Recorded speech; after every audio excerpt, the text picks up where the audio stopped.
The shotgun blast echoed through the crisp autumn air like God's own thunderclap, splintering the old oak tree between our yard and his. "Stay the hell away from my boy, you freak," Dad bellowed, his voice cracking with the kind of hate that had been simmering since we rolled into this godforsaken suburb of Dayton, Ohio, 3 months ago. I froze on the porch steps, heart slamming against my ribs, because I knew that barrel wasn't aimed at the tree. It was meant for Anderson, the man who'd become my secret gravity, pulling me under no matter how hard I fought to break free. I was 17 when we moved to Elmwood Drive, fresh off Dad's latest layoff from the auto plant in Detroit. Mom had died 2 years before, taken by cancer that ate her from the inside out, leaving behind a ghost of a man who drowned his grief in Bud Light and Fox News rants. Our new house was a fixer-upper with peeling blue siding and a backyard that backed right up to the property line of 147, the place where Anderson Hayes lived alone. He was 32, a graphic designer who worked from home, with a laugh that cut through the quiet like sunlight on frost. The first time I saw him, he was raking leaves in a faded Red Sox cap, his broad shoulders rolling under a worn Henley, and something in my chest twisted. A feeling I'd buried deep since that awkward fumble with my best friend in the high school locker room back in Michigan. Dad took one look at Anderson's rainbow flag fluttering from the porch rail and decided he was the devil incarnate.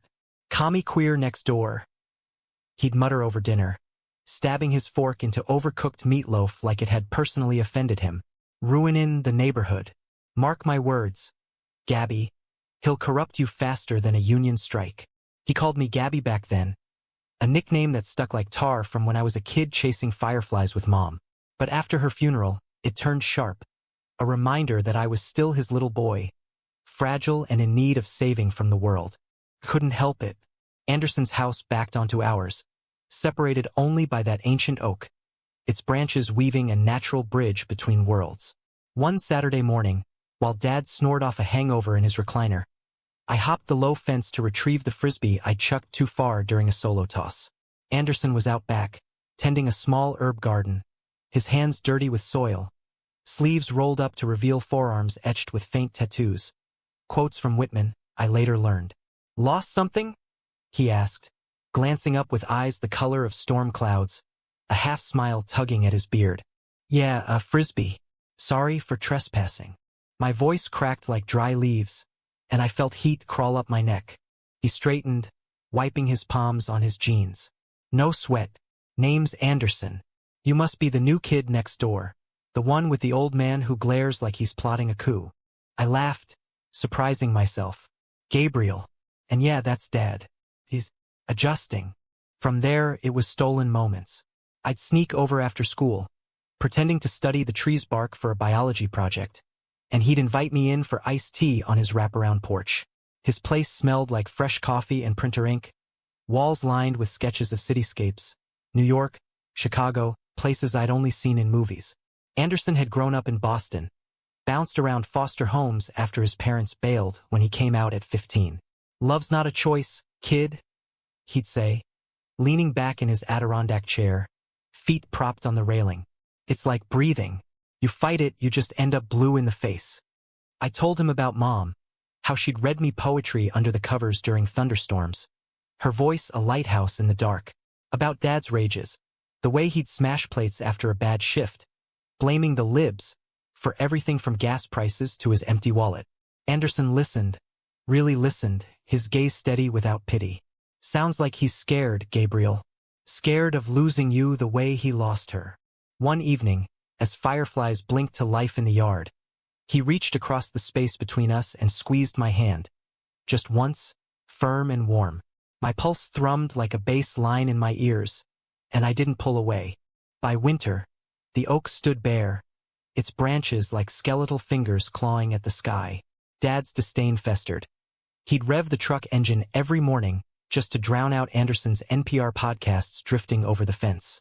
I started lying. Homework sessions that stretched into midnight confessions, where Anderson shared stories of his ex, a guy named Theo who'd left him for a safer life in the suburbs, complete with a picket fence and a beard-shaving wife. "Betrayal's the sharpest knife," Anderson said, voice low as we huddled by the wood stove, its glow painting shadows on his face. "Cuts deeper because you handed it to them yourself." I fell hard, The kind of love that sneaks up like Midwest snow, silent, relentless, blanketing everything in its path. We'd meet under the oak at dusk, my breath fogging the air as I traced the letters he'd carved into the trunk. G+A, simple as a heartbeat. Kisses came tentative, tasting of peppermint gum and forbidden hope, his stubble rough against my smooth jaw. "You're brave, Gabriel," he'd whisper, pulling me close. "Braver than I ever was at your age." In those moments, the world shrank to the space between us, Dad's hatred a distant rumble. But secrets have a way of cracking open like thin ice. It started with a letter, anonymous, slipped under our door like a serpent's tongue. "Your son's been seen with the fag next door. Keep him away or else." Dad's face went the color of ash when he read it, veins popping in his temples. He confronted me that night in the kitchen, the fluorescent light buzzing like a swarm of angry bees. "Is it true? You and that pervert?" I stood there, dish towel twisted in my fists, the lie dying on my tongue. "He's not a pervert, Dad. He's kind. He sees me." "Sees you?" Dad's laugh was bitter, hollow. "He sees a kid he can groom, turn into one of them. Your mother would roll in her grave." He slammed his fist on the counter, sending a mug shattering to the linoleum. Shards glittered like broken promises, and for the first time, I saw the fear in his eyes. Not hate, but terror that I'd slip away like she had, leaving him utterly alone. The next day, the shotgun came out. Dad had inherited it from Grandpa, a relic from deer hunts in the Up. He marched to the fence line at dawn, while I trailed behind, begging him to stop. Anderson was out early, coffee mug in hand, still in his boxers and robe, oblivious until the roar split the air. Bark exploded from the oak, raining debris like confetti from hell. "You stay away from my son," Dad roared again, pumping the slide with a metallic snick that chilled my blood. Anderson dropped his mug, shards scattering across the grass. "Mr. Riley, please, put that down. We're not hurting anyone." "You're poison." Dad advanced, crossing the invisible line, his boots crunching frozen turf. "Touch him again, and I swear." I lunged between them, hands outstretched. "Dad, no. This is insane." Rain started then, fat drops that turned the yard to mud, soaking us through. Thunder grumbled overhead, a cosmic warning ignored. Anderson's eyes met mine over Dad's shoulder, pleading, heartbroken. "Gabriel, get back." But I didn't. I grabbed Dad's arm, the barrel swinging wild. "He's the only one who's been there for me since Mom. You're just gone, buried in your anger." Dad whirled on me, face a mask of betrayal. "After everything I've done, sacrificed, for you to side with him." His voice broke, and in that fracture, I saw the boy he'd been.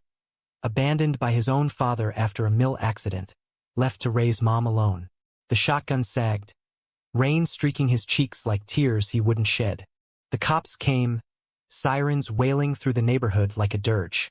Neighbors peeked from curtains, whispers already twisting the tale. Dad was cuffed for reckless endangerment, muttering about protecting his own as they led him away. Anderson wrapped me in a blanket on his porch, his arms a fortress against the storm. "It's not your fault," he murmured, but we both knew the lie in it. That letter? It came from Theo, Anderson confessed later. His ex, bitter and vengeful, who'd spotted us together at a Dayton coffee shop and decided to twist the knife. Betrayal sharp as promised. Dad got probation, community service at the local shelter. Ironic, forcing him to serve sandwiches to the very freaks he despised. He wouldn't look at me for weeks. Our house a tomb of silence broken only by the TV's drone. I visited him at the station, but his eyes were shuttered, the man who'd taught me to ride a bike reduced to a stranger. "I thought I was saving you," he said finally, voice gravelly, "from becoming lost, like me." "You're not lost, Dad, just scared." I squeezed his hand through the plexiglass, echoing Anderson's words from months before. Forgiveness isn't a straight line. It's a detour through the mud, but we took it slow. Dinners where he choked down Anderson's name without venom. Walks under the scarred oak where he admitted Mom had suspected I was gay, loved me fiercer for it. Anderson and I, we lasted through spring thaw, summer fireflies, but come fall, He got an offer in Chicago, a real shot at a design firm, stability he'd chased since foster care. "I can't ask you to wait," he said one night by the tree, our carved initials faded but enduring. "You're young, Gabriel. The world's bigger than this fence." I nodded, throat tight, knowing he was right. Love like ours was a sparkler, brilliant, fleeting, leaving trails of light in the dark. He left with a hug that lingered, a promise to write, and I watched his taillights fade down Elmwood Drive, the oak whispering secrets to the wind. Dad and I rebuilt piece by jagged piece. He started therapy, traded some rants for real talks, even hung a photo of Mom on the mantle again. I came out to the world on my own terms. First to Sarah from chem class, who hugged me tight. Then to the whole school assembly, voice steady as Anderson's had been. No shotguns, no storms, just applause that drowned the fear. Years later, Dad and I drive to Chicago for a design expo. Anderson's there, successful, bearded still, with a partner who looks at him like he's the sun. We shake hands, old scars aching less, and Dad claps him on the shoulder. "Take care of yourself, Hayes, and thanks for seeing what I couldn't." As we walk away, Dad mutters, "Proud of you, son. It's small, gruff, but it's everything." In America, where fences divide and flags wave fierce, love isn't about staying. It's about crossing lines, mending breaks, and finding your way home, no matter the cost.